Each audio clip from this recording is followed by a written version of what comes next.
Welcome everybody to part 2 of Cutter's Treasure here at We're Not Afraid of the Dark. Hey, you guys can talk at any point now. Oh. I need support in this podcast. We're with you, Adam. Yeah, we just got done recording the first part, and I was thinking to myself, pirate episode, we need more rum. So I just went downstairs and got a secret spiced rum, and we got a shot of it ready to go. And again, we are doing video now. It'll be listed on our YouTube page in the show notes if you want to see the visuals going on. That's cheers. Kind of. Somebody tink me. I'll take you, baby. Yeah, that's not the Where first you time at? we said that. Hey. All right, let's do I've this. never called it tink.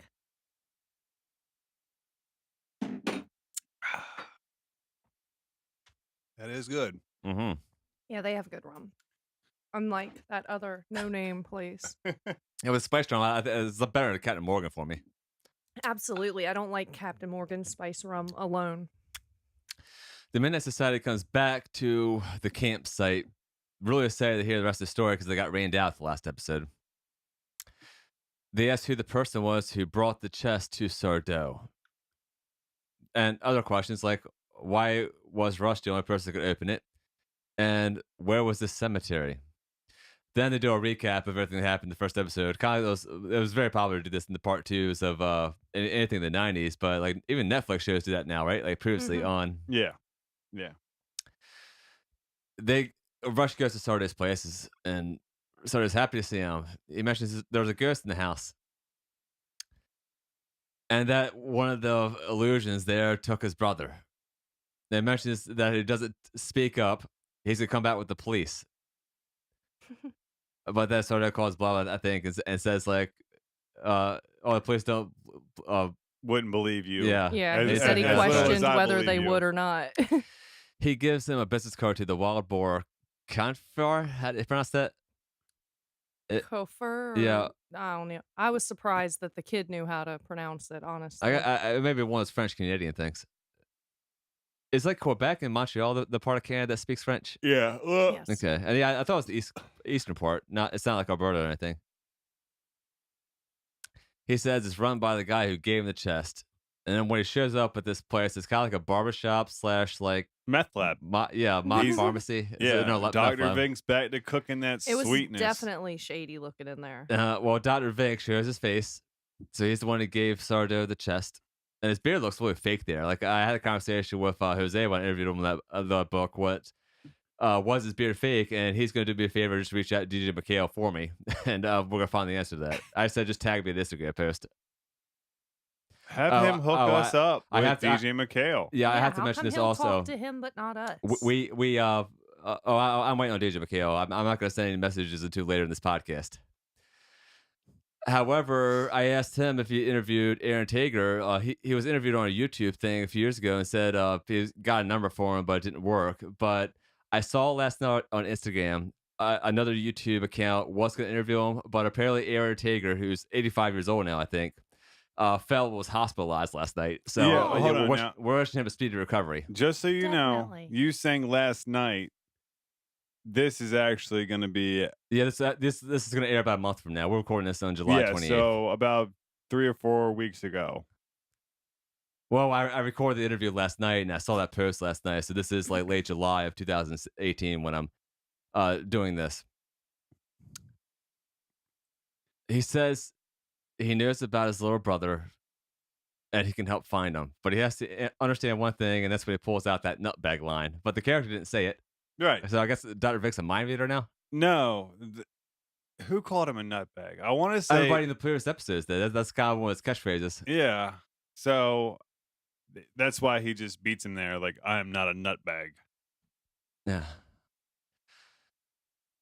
He says Cutter led one of the bloodiest maritime regimes and took the name for the love of the blade. He hid a treasure. How the fuck did Vic get this chest again? It's never said. Oh, he says it belonged to the person who tried to defend him, but instead they were met with a grisly death. So I guess it's just like somebody's ancestor found it in the shed and put it at a yard sale or something like that, and Dr. Ving just driven by and bought it. I guess. You can't have the whole story. Certificate of authenticity. I have Champion here. Who is that a character? It says Dr. Vink left It's because Left he there to was find the champion. saying that yes, It's left to the All champion, right. and Rush is the champion. You know, there's a lot happening this episode. Like Yeah. a lot. So when he's like, okay, cool, that's the guy. When he shows him in the book, and he's like, we'll go to the police, and he's like, well, you can't, because Cutter's been dead for 200 years. Yeah. And then we'll also find out that that thing or the chest belonged to Russell Ian Keegan, who we find out is the ancestor of Rush in this episode because Rush, his full name is Russell. So yeah, Ian, oh, it and I belonged to don't know Ian. how they get Ian, that. Ian is the Russell ancestor. Keegan. Yeah. Keegan. All right. They're Irish, by the way. I heard a lot of Irish accents in there. Vink asked him to accept his destiny. And when he touches that dagger, it turns brand new again. Hey, I do di- people still use daggers as weapons? It was a big thing like probably a century ago and before. People as in who? People who have self-defense weapons on them. Yeah. I know in modern era we're in tasers and handguns I don't and think stuff. we call them daggers anymore. Yeah, Oh, I but- always call it a dagger because of like the stuff I read and TV shows and movies always mentioned it as a dagger. Now they're called knives. Well, it's a type of Knives. knife. Yeah. Right. There's people carry fixed blade. Well, you got switchblade. That's the type of knife. I said fixed blade. Okay. Yeah, a switchblade. There's folded knives. There's all types of shit. Ben's a weapons expert. I'm not even close. I always wanted a good switchblade. They're illegal, right? Well, most yeah, but I states. had one that was in a lighter for a while. Okay. Butterfly knives are illegal in states or some states. But yeah, I mean, people still carry knives. Shit, I still carry a knife. Vink mentions couple. that he's going to need some other things. Gives that spyglass thing and looks in it and sees his ancestor ghost and points to a tomb. He says what he wants is not what he desires. And I was like, what does that mean? It's the same fucking thing. Wait, what he wants is not what he desires. It's a catch-22 thing then, right? It's kind of like It It's should be just what one he of those deserves. things they do and say in movies. it that- could be also like women want what they can't have, but the opposite, No. right? Wait, what? Women want what they can't have. No. Are you sure? Want and desire are the same damn thing. Okay, So it should be like deserve. but You know? what he wants is not what he desires. Desire can be more psychological based. That's more long term. I'm not feeding into this. Want, Okay. desire is the same thing. I'm not biting. Well, he puts the fucking key in the tomb. That's moral level. And you see it. Hold on. He meets his ghost first. Well, Ian Keegan meets Ian Keegan before he puts His the name's fucking... Russell Keek. Rush is Russell, so let's just call it Rush. Rush meets Ghost Keegan. Hey, the Siri came up on my phone again when I said that. I have a problem with that in the podcast. So, yes, he meets him and all that good stuff. Gives him that want and desire shit. Now, this part here, I liked and hated. Is that skeleton, that coffin thing, because the prop and the stuff looks scary and good, but there's this like really corny voice that says "Welcome aboard, Skipper." Uh-huh. I laughed when I saw that because it reminded me of like one of those walk through haunted houses. Because at this point in time, the episode goes very like Indiana Jones. Very Goonies. Honest. Yeah. This is very Goonies because I wrote good old Goonies basement. You know, actually, after I watched this episode, I was thinking like I really want to watch Goonies now because it's been on my mind for a few weeks. I've been on an 80s movie crunch. Me and Kayla, of course, Kayla always says late at night go watch a movie. I'm like, you're gonna fucking fall asleep before the opening credits are over. So I need to pick the movie. So I was scrolling through Netflix. Sucks. Don't care about. Sucks. Sucks. I have the Goonies DVD if you want to borrow it. That'd be great. Can you get it to me tonight? Just no. leave now. No. By the time you get back, we'll be done with the episode. All right. Well, anyway, the movie I picked was Adventures in Babysitting. Also It's a a good good one. one. I've got that DVD too. Yeah, and I hadn't watched that in like probably 15 or 20 years, and I was laughing through the whole movie. Like, It it's was my a good sister's movie. favorite when she It's was little. Yeah, and it's one of those movies where there's always different stuff happening, and all the scenes work. Yes. Although imagine my mom's surprised when my like 4-year-old, 5-year-old sister busted out with "Don't fuck with the babysitter" Right. from the back Yeah, seat. and every single time I saw that movie before, it was on like TBS or something like that when it aired, so they cut it out. That was my first time I heard them say fuck, and that was a PG-13 movie, I think. Now, I did have some notes for this part. All right, go ahead. I did notice that the cave and the traps were very Goonie-esque, and I said that the chest was passed down from the ancestor by the same name, same scene as the scene was the same as in his dream. He was chosen, and the whole thing was set in motion by his coming of age when he ran upstairs to go masturbate. Because then this dream sequence started, and all the crazy shit, like, that was it. And then I wrote Goonies quest to lose their virginity. I did like the spikes that came Oh, that out. was cool. I had a skull on one of them. I did. Well, I no. liked the little wobbly skull on top. Well, he looked at it and there was like arrows and shit Mhm. in the skeleton, and then he trips over that tripwire, and those spikes come out and hit the skeleton, and that's where the wobbly skull comes from. It hits what was already pinned to the Okay. wall Mhm. and pulls the head off. I liked that, and then like I thought of like old school like PlayStation 1 video games with like the cannon sitting in a fucking hallway waiting to get lit. Like that was another trap. But then this whole dagger thing when he kills Mr. Noise. Yeah, I was thinking, like, why the fuck did you just stab him? The fucking orb comes out of the tip of the dagger. Yeah. Like, that's not how a knife works. I said this, like, okay, if you're gonna make it like, okay, the souls of all Cutter's treasures are of him killing everybody is in this dagger. I would have settled for the blade to get extended with light and be a sword rather than a fucking orb of light coming out, hitting someone, and them just dissipating. I know why they do that, though. They don't want kids just walking around stabbing people. I remember in elementary school, they show movies all the time and cartoons. They showed us a Bugs Bunny thing that had, like, poke somebody in the eye. And after I watched that, I just did it to my friend right there at lunch. So that's how it can be influential. You were one of them kids. Yeah. So good engineering back then, by the way, 200 years ago. So this is in the 1700s, and like it's like Saul almost, where somebody has a lot of time making traps. Hey Ben, what was that fucking game we had back in the early 90s? It had like you had castles and a bunch of like cannons and cannonball stuff. That was Weapons and Warriors. Yeah, I thought that was the name of it. That was a fun game. Mhm. I have a picture of you playing that with Dad. I'll try to find a post on It's Instagram. those are expensive nowadays. I was actually looking up that a while ago. Maybe we go Christmas present this year.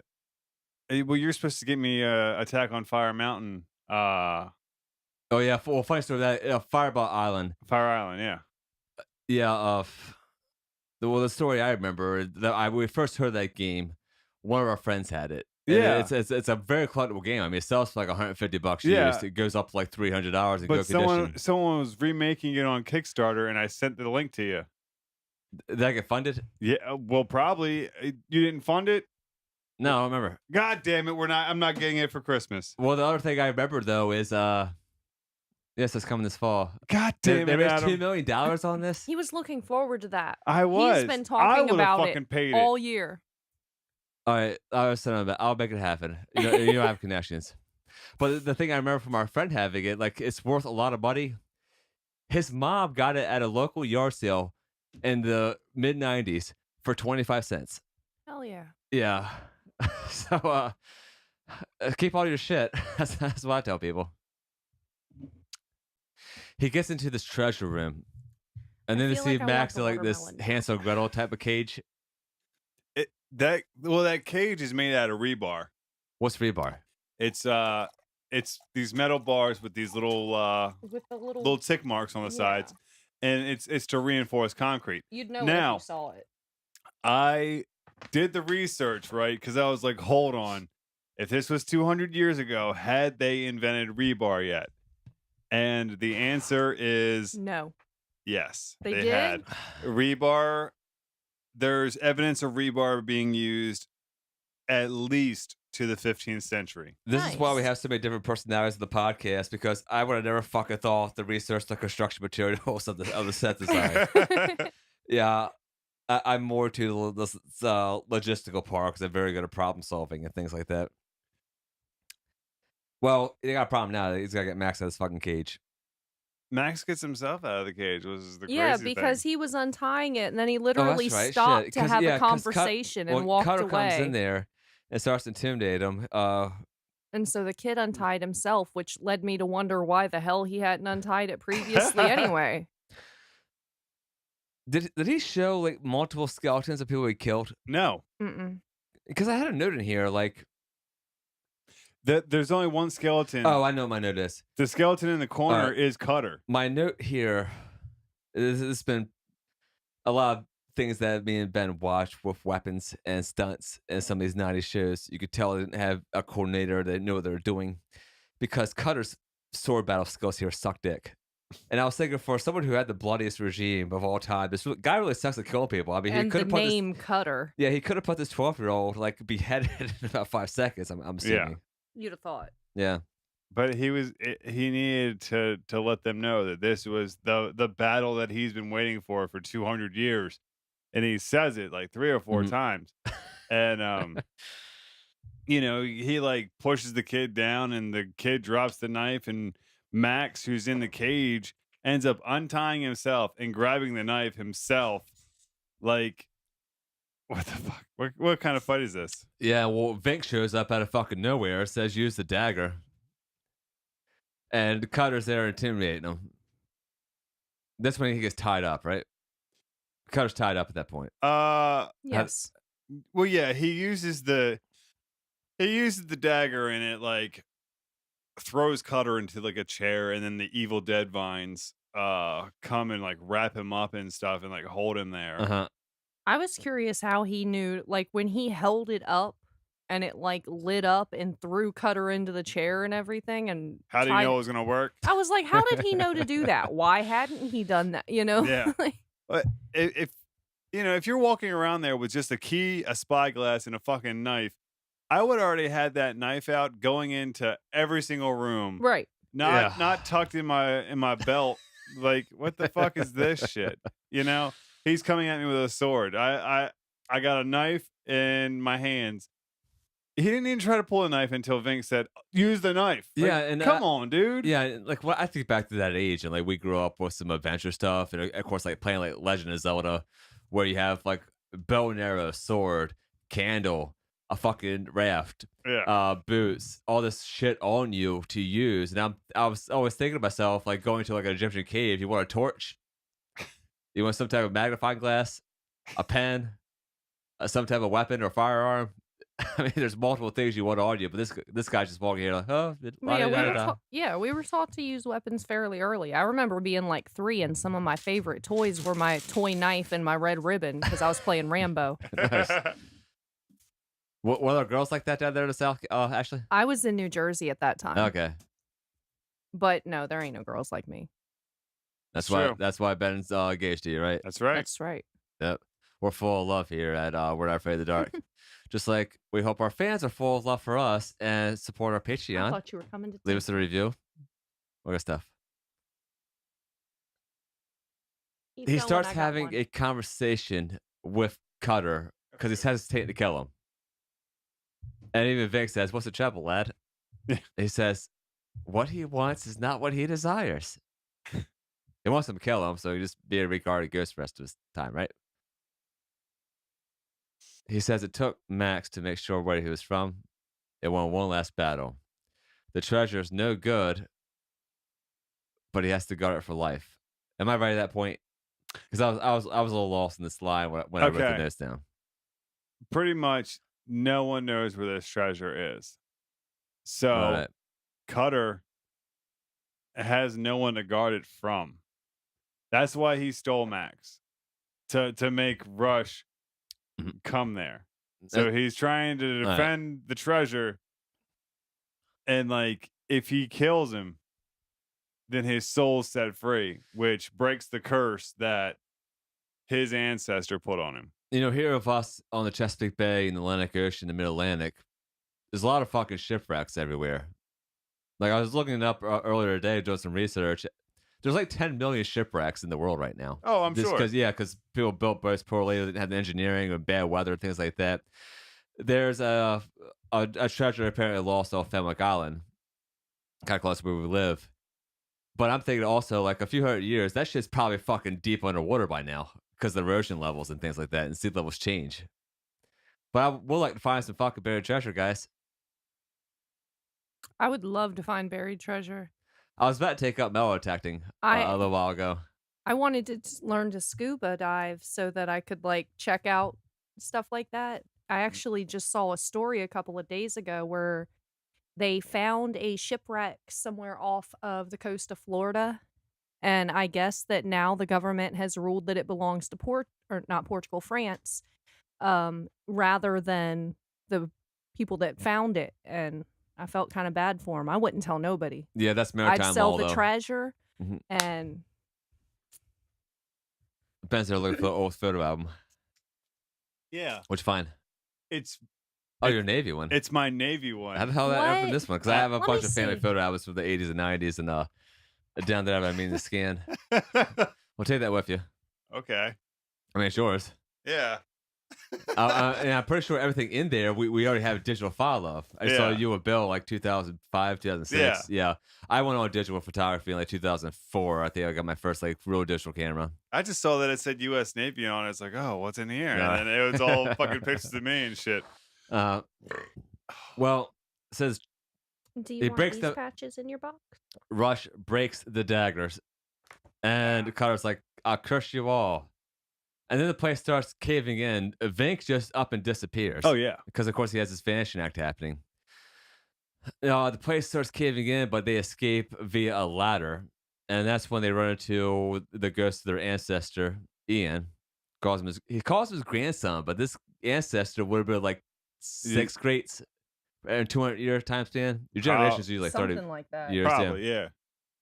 Says the dagger was meant to punish him for his evil ways, and then the ghost just disappears. Looks into the spyglass and sees the house in daytime. I don't know how. Teleports. Yeah, there's a lot of Teleports there teleporting here. through the. Hold on. I had a couple. What do you got, Ashley? The greedy old man that like ran out of the collapsing cave, left 2 kids, and grabbed some treasure on his way out. That sounds like Vink. The fact that when they were climbing up to get out of wherever they were at, it was like 2 miles, but that's the same hole he fell down to start with. And granted, I probably couldn't have taken that fall either, but it was at least 2 or 3 times as far. I Okay. left this part where Sardo and Vink meet up outside with the 2 boys in daylight. For this going on here, they gave the kids since Vink apparently has a treasure now, they give him 2 jewels. They're really impressed with these 2 jewels. Yeah. I would like the fucking dagger as a 10, 12-year-old boy. Right. Yeah. So Vink says he loves the game.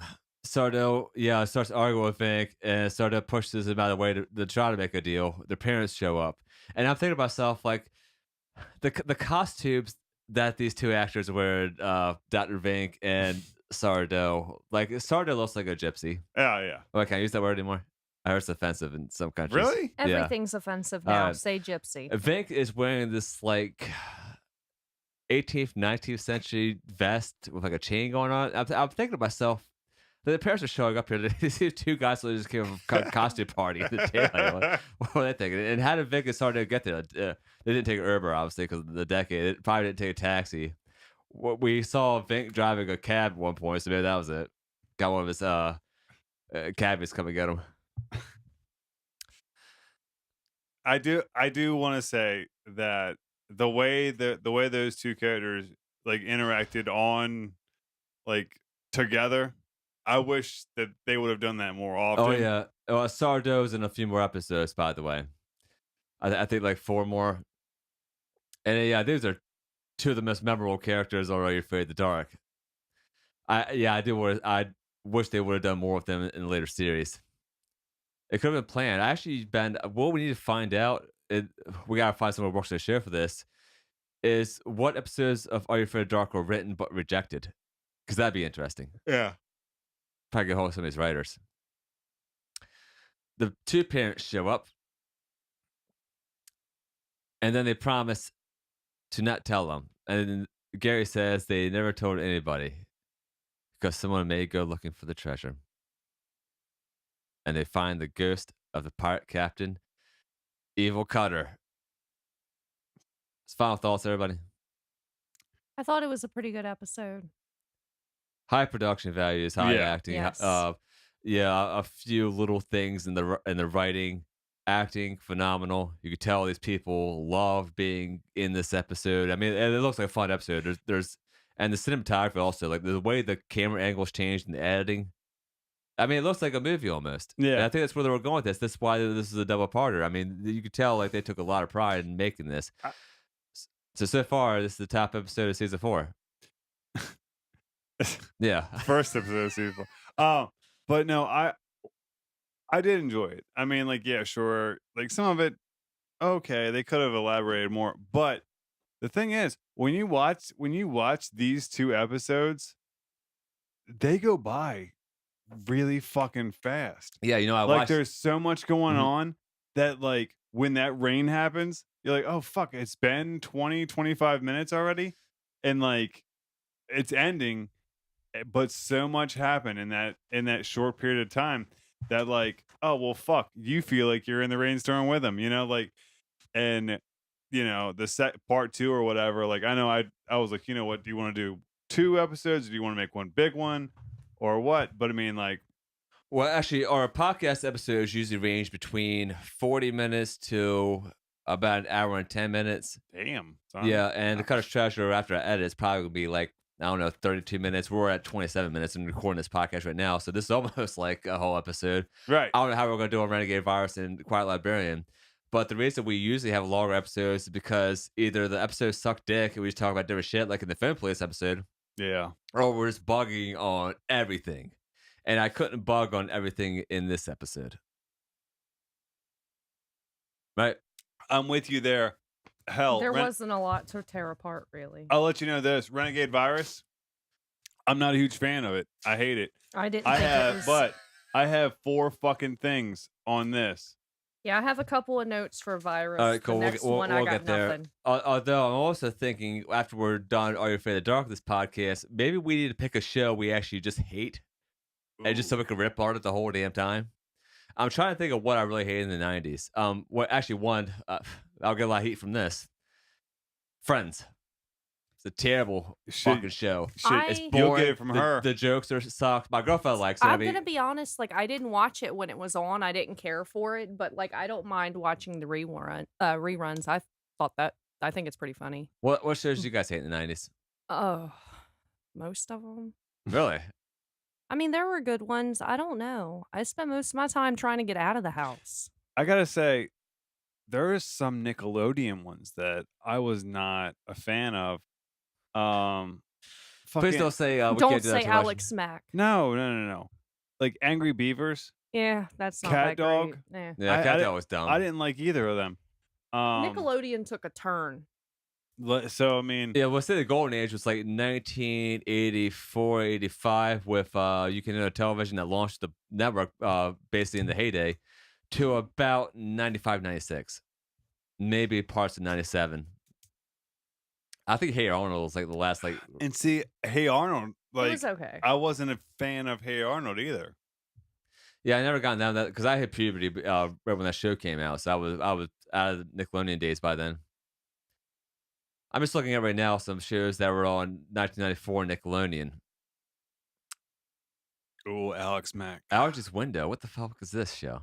I have no memory of this. Oh, it only ran for like 2 years in '94. It was on Nick Jr., so that's why. And of course, Nick Jr. is for like 2 to 4-year-olds, right? Yes. Okay. Yeah, I don't think there's anything I really hate of like classic Nickelodeon because I remember watching like 8 hours a day of it at one point in time. You know what I mean? Yeah. Yeah, so maybe we'll have to get off the 90s Nickelodeon and maybe go 2000s Nickelodeon. Let's remake Nick Arcade. Yeah, I mean, we do a lot with the green screen and stuff, right? Let's remake Nick Arcade. I mean, Mhm. we've got enough video games to where we can make that a thing. Oh, what would you do? God damn. I didn't watch the Mystery Files of Shelby Will. I remember. I think I I've watched like never one even fucking episode. heard of that. You have it? It had the guy who played yeah, Pat Morardi, the guy who played Mr. Miyagi in The Karate Kid. It was a mostly Asian cast. Space cases? What is this? That's just Motherfucking Animorphs, though. yeah, Welcome, freshmen. All right. that what I love is like really obscure now. It's like really hard to find those episodes. Nick News apparently a lot of people have some hate with, but I remember watching that and liking it. Linda Ellerby. But I saw a good meme that said, "When she comes on screen, get ready for your night to be ruined." All right, everybody. Well, thanks again for tuning in. Again, please leave us a review. Please take the money that's in your sofa or in your car, and please support us on Patreon. There's a few different rewards. Ben's trying to build this fucking triangle thing from the Midnight Society at his house. It's the We need storyteller's Storyteller's chair. yeah, chair. we need some funds for that. We need alcohol purchases. I spend a little over $20 a month on the hosting for this podcast. We spent $70 tonight On just alcohol. on just booze. Yeah.